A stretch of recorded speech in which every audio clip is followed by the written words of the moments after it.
Hi guys, my name is Monima Tikela. Welcome to my YouTube channel. So today I want us to talk about Judge Rata and Baloyi, what they did yesterday.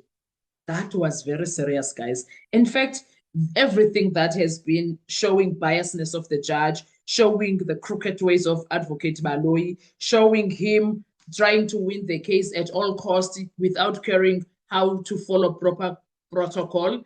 It's been the order of business in that courtroom. So we are shocked, but not shocked. It's just that every time we think Judge Rata or Advocate Baloyi, the state prosecutor, George Baloyi, they have shown us everything. They top it up, guys. It keeps going. It keeps. And instead of them topping, in fact, if we're going with top ups, that's what they do. But when we say when they go below the belt, they don't just go below the belt, they go under the ocean. They dig deep under the ocean. They go under the barrel. They go under the ocean. They dig deeper. They dig deeper. What Baloyi did yesterday was so out of line. It was so out of line. I don't think that's what NPA represents, guys. I don't think NPA represents that. I don't know why they are not speaking either when it comes to these things. The second thing is how Judge Rata shut down Advocate Mnisi when he was objecting to the nonsense. Advocate Mnisi was objecting to the hogwash and he was not allowed to do the objection. Judge Rata confessly said, seriously said, I am shutting you down. Mnisi was like, thank you.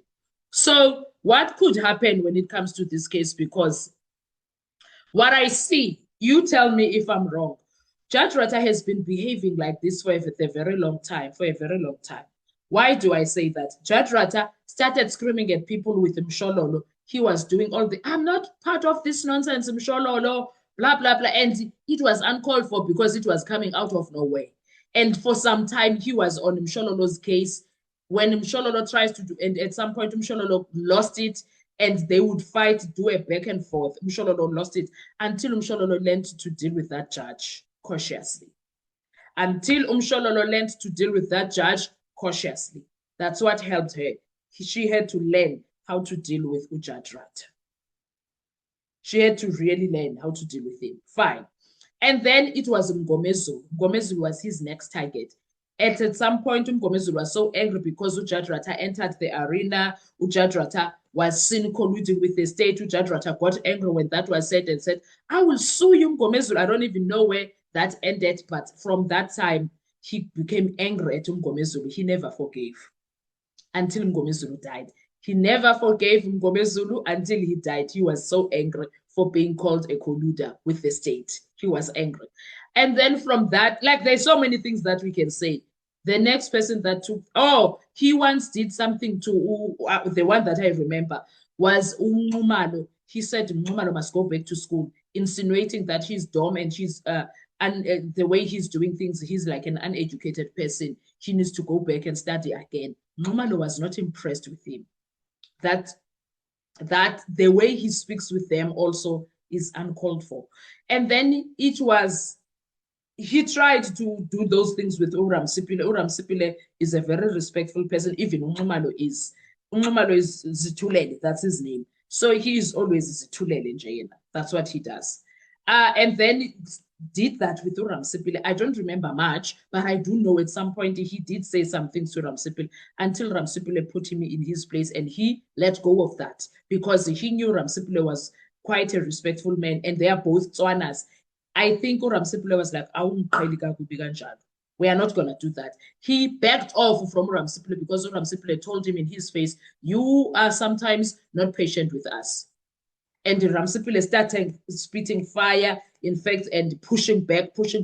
Judge Rata stayed away from Ram Sipile and kept quiet. And every time he tried it, Ram Sipile pushed back harder. And then he kept quiet. As a result, Judge Rata doesn't come as much for Ram Sipile. And when he comes, he does not come in anger. He will say something with a smile, but you could see that he's being rude. You can see that he's being rude. And then his final target now is Advocate Mnisi. ever since Advocate Mnisi started representing accused number one. I don't know whether the problem is accused number one or what, but because even with Dramsipule, he was like that when he was representing accused number one. And now Dramsipule dealt with him and no longer an issue. Ngomezulu was ill-treated. Now it's Mnisi. Ever since it became worse, because Mnisi used to look like it's his son, his favorite in that courtroom. Used to ask Mnisi things, joke with Mnisi, until he became accused number one's lawyer. Way! That's where Indaba isuke khona. Judge Ratha became something else, angry at Mnisi, shouting at Mnisi, Mnisi not letting go. Didn't want to be told that he is wrong. He got so angry. It got as far as the final straw was when Mnisi asked to go to the marathon. And Judge Ratha got so pissed. And it also, him being pissed got him into hot water with the country. He had to apologize for his comments, etc., etc. So he's been doing things. So why am I talking about these things? It's because I'm thinking, no, man, this judge is trying to get a mistrial so that he is out of the woods when it comes to the entire case, because something is going on behind the scenes that we do not know as the public. Something is going on. Whatever it is, it's not something small. It's not something small, and it's quite serious, guys. It's quite serious.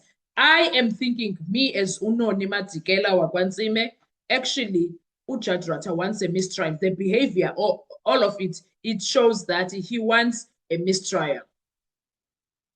A mistrial happens only when the irregularity is so severe that it destroys the fairness or the integrity of the trial, meaning it can't continue fairly. That's exactly what Judge Ratha is doing. Then he is hoping then the defense can apply for a mistrial or raise it in an appeal after conviction. What is likely to happen? Judge Ratha will strike out that part of cross-examination, or warn Baloyi to remind him of the rules so that trial continues, but this incident will stay on record. In a normal court, that's what happens. But in Judge Ratha's court, Judge Ratha does not call out Baloyi ever. He never calls out Baloyi.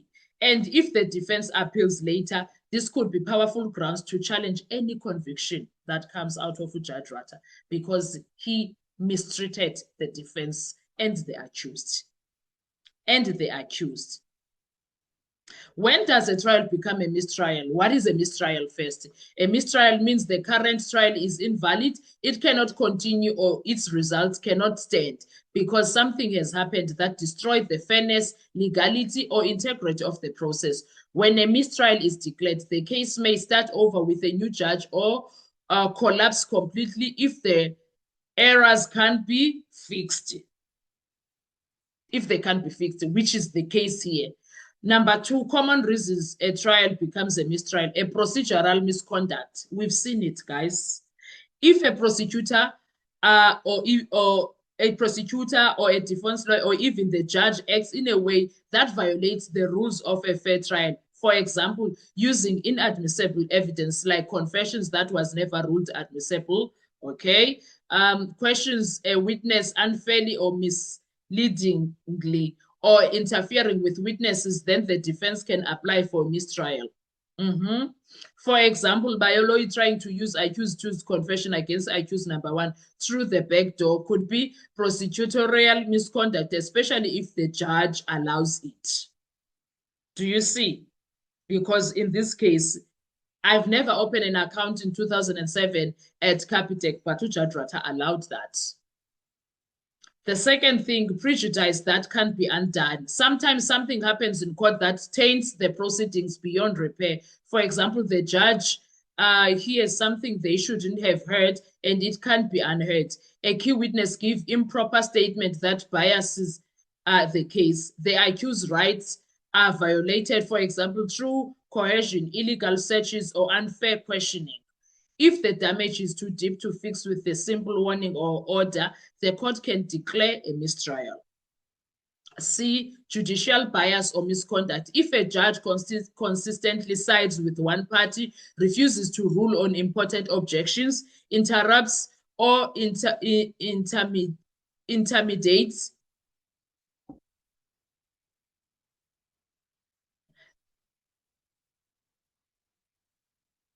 yeah, interrupts or intimidates the defense or openly shows prejudice. That's exactly what is happening in this Senzo Meyiwa case. That can lead to a mistrial because the accused is no longer getting a fair hearing. Many of the Meyiwa trial have raised concern about the issue already, guys. Deadlock or impossible continuation. Sometimes a mistrial is declared for practical reasons and can't reach a verdict in this situation. A key witness disappears or dies, or something happens that makes it impossible to continue fairly, like evidence tampering or intimidation.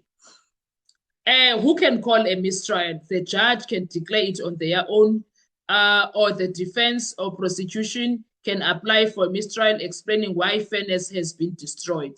What happens after? If the mistrial is granted, the current proceedings are terminated. The case can start over depending on the reasons, or the accused can be acquitted if the error was so serious that a retrial would be unfair. In the Meyiwa context, if Baloyi, with all his backdoor situations, attempts is allowed to stand and its prejudice are accused one, and the judge fails to correct it, the defense could later argue for a mistrial or appeal on that basis, claiming unfair trial due to prosecutorial misconduct. That's exactly what's happening here. So that's exactly what is happening here in this judge. It's either Judge Rata himself is pushing for a mistrial for whatever his reasons could be, because his behavior, you can't explain it. You can't. I hope they do apply for mistrial, because what the hell is this? Anyway, what are your thoughts when it comes to this? Let's talk in the comment section. I want to hear your views. Thank you so much. I appreciate you. See you in the next video. Bye-bye.